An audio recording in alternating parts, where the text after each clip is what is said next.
Anybody want to walk my garden with me today? I like taking a walk, even if there really isn't work to do in it. I like taking a walk on it every day, maybe a couple times a day. I don't know. It makes me feel happy. I thought I'd drink me a glass of orange juice because I also like vitamin C.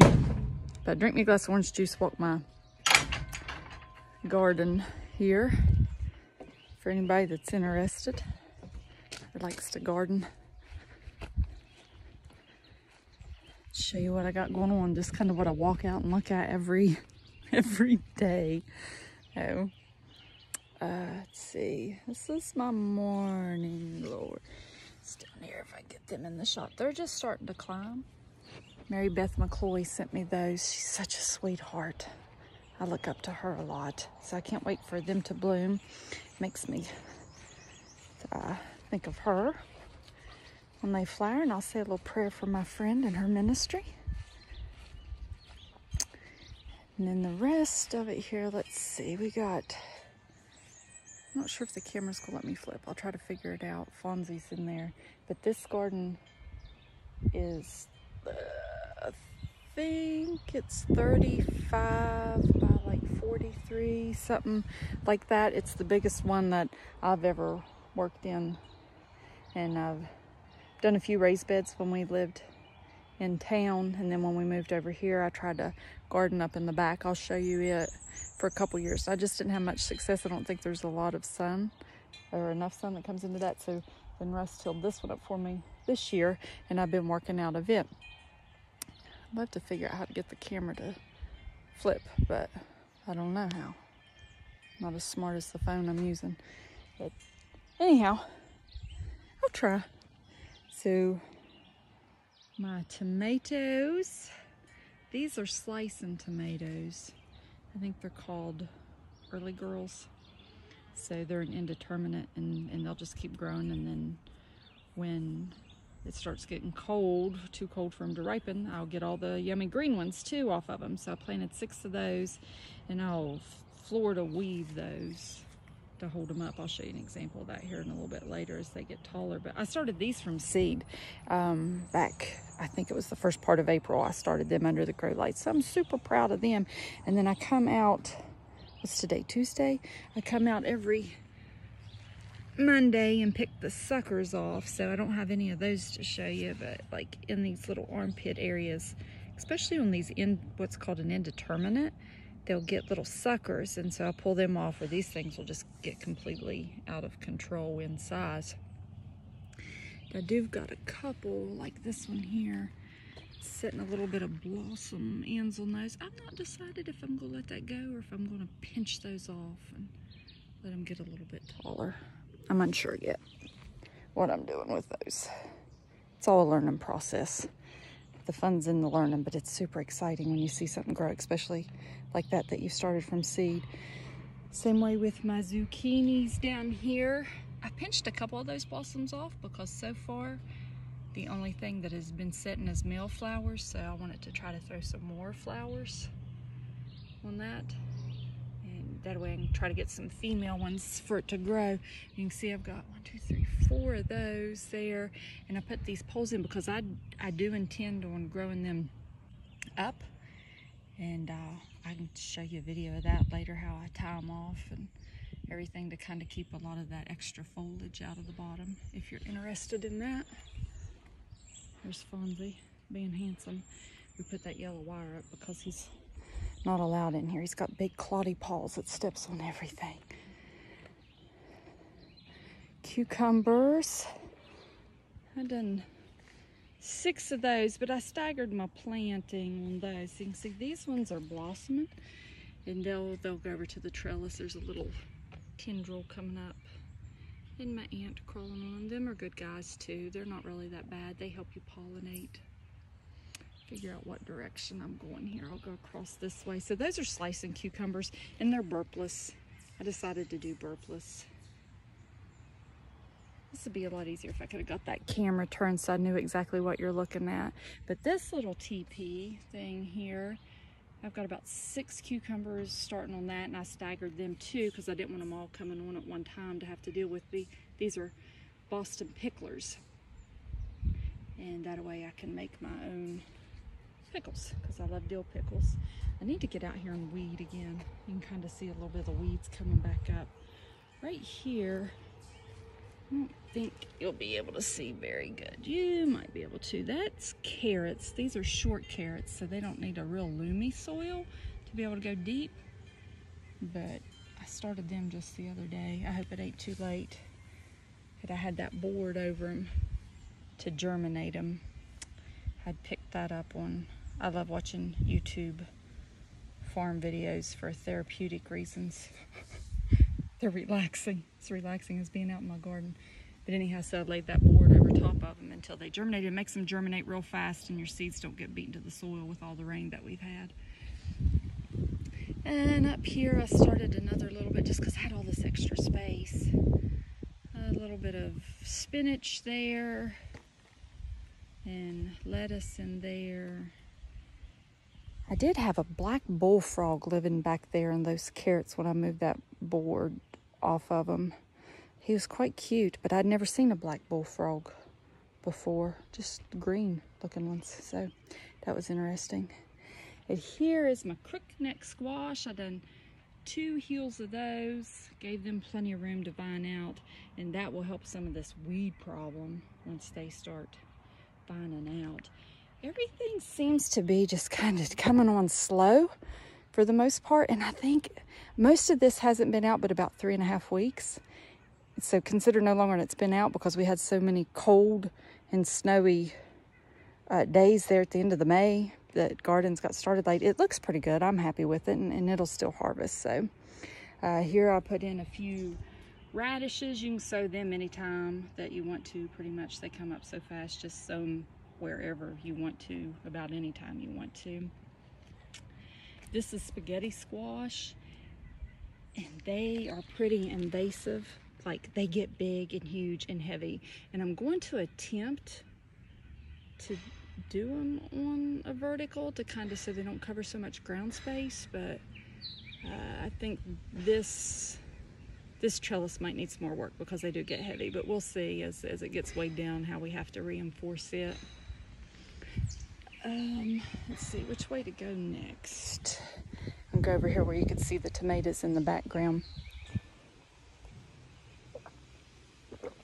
These are my Romas, and I started the majority of these inside. I set my orange juice down. I hope bug don't get in it. But let me flip this around here. So these are my Romas. Now you can kind of tell a little bit these darker ones I had to buy and replace because the first set that I had started got a bad freeze. The light green ones are ones that I started from seed. They're a determinate, so they're only going to set fruit one time. They're not going to get that big. I really don't worry about pulling all of them suckers out that I told you. But I am going to try. So these are bamboo that grows down there on the bottom of the hill. And so Russ cut me those. And then I just take the twine and weave that, see how it kind of goes around. And then I'll add another piece of twine as they get taller to kind of stake them up. And then you don't have so many stakes invested. And these don't get huge, so I think it works pretty good. I see something cool here. Is actually got flowers on that, so we'll see if any fruit sets. They're still they're not huge tomatoes yet, but we'll see. See what happens. I like figuring it out. These are broccoli. Started these by seed too. And this is the first run of broccoli. I'll be able to do another run for fall because they're cold hardy. They like that. And they've not set any heads in them yet, but they sure are getting tall and they look sharp. And my cabbage, I done 9 heads. I want to make some sauerkraut. And I'm thinking I probably should get a row cover so I don't get no worms down in them because you can see one right in there. See how they're starting to turn and sit, to form the head inside. Going out this way. I don't eat a lot of cauliflower, but I wanted a little bit. And So I've done 5 heads. I've lost 2 of them, almost 3, but I think this one's rattling. I'll show you here. The rain beat him down, but those 2 new sprigs are new growth. And so I think he's going to survive, but he'll just probably set later than these 2 jolly fellows. The other 2 died. I put little rocks around things when the stuff was small and tender, so I didn't step on it. Now, this guy I planted for a cauliflower, but you can see I've probably gotten mixed up somewhere. I'm thinking it's broccoli because it doesn't look anything like my cauliflower. So I've probably got a little turned around somewhere when I was starting my seeds, when I labeled it. These are peppers. I planted them in pairs, and I took the tops out of them the other day to make them bushier so they don't get so tall and spindly. And so you can see, let me set my glass down. Just kind of pinched the top out where they were trying to, a couple of them was actually trying to set a flower in the top, and they're way too little for that right now. So I just pinched the top out, and then they'll do the same thing. I don't know if you can see there, that little, how they're kind of throwing a shoot, and that'll produce more fruit, which is cool, I guess. So your indeterminate tomatoes, you don't want to have suckers, and your peppers, you try to encourage to have some suckers. I think I ended up maybe 18 green pepper plants. And of course I can leave them on and have a yellow pepper or a red pepper or a green pepper and just mix up the color. Beans, these are just a bush bean. I think they're called Tender Best. It's a purple seed packet that I got. So these are 2 rows of those. That'll give plenty. And the more you pick them, the more they'll give. But I'm still, I think probably here in a couple weeks, I got time, I'll plant at least 1 more row this size. So I have plenty to can. I like to can. One of my favorite things to do is hear all them jar lids go ping, ping, ping when they seal. And this garden's 4 rows of Kennebecs potatoes. Oh, you can see that one's flowering right there. A lot of them are getting ready to get flowered. They probably could have used tilled up another time, but at this point it might be too late. Maybe for not all of them. We'll see, but we buried them deep, and so it took them a long time to come up between how deep we had buried them and then how cold it was when we got them in right there at Easter time, and then we got all the snow and all the colds. I was beginning to wonder if they hadn't rotted in the ground because it was so cold and wet for so long, but they came up and they look good. Oh, that one right here that's flowering, pretty soon I'll reach in and get maybe a mess of new potatoes out from the bottom because he should be setting some potatoes. Russ cleaned out the building and found one of these turkey decoys. Stuck it in the garden. So I like him. He watches everything. It's not a scarecrow. I'm not sure if he does anything in particular or not, but I enjoy looking out and seeing the turkey in my garden. And then working on most try to grow staple things like beans, potatoes, done lots of that. Tomatoes, I want to, for tomato sauce, things like that. But then over here, Russ cleared me out just a little bit more of area for corn, and it's looking good. I did fertilize it with an organic fertilizer because they like to eat a whole lot. But I think that I had read it takes like 15 corn plants per person. There's 3 of us here, and I ended up planting like 108, if you can imagine that in that little grouping. But right out behind there, I'm not sure if you can see, or if it mixes in with the brush pile he's got, they're the sunflowers. And those are just for fun. So the corn's a staple, and the sunflowers are for fun. And see the yellow cord keep Fonzie out. So he likes to be where I am. Bless his heart, he thinks he's helping, but he's not. And that last little ditch effort there, if you can spot them 3 hills, there will be some carving jack-o'-lanterns on that I just put in the other day. They were just barely going to have enough time to get big and mature to be able to have them for Halloween. I don't know. I might show you Grandma's roses. I don't know what else you want to see. I've done held you up 15 minutes. There's my Linda trees. I like those. She made me all those squares. I look out my picture window and I get a look at those pretty colorful trees and think of my friend Linda and how sweet she is and say a little prayer for her too. I'll post some pictures of my roses because I do that every year. They bloomed later this year than they did last year. We all know why. Cold spring. But these builders are really showing off. I don't know if you can see those. I just love them.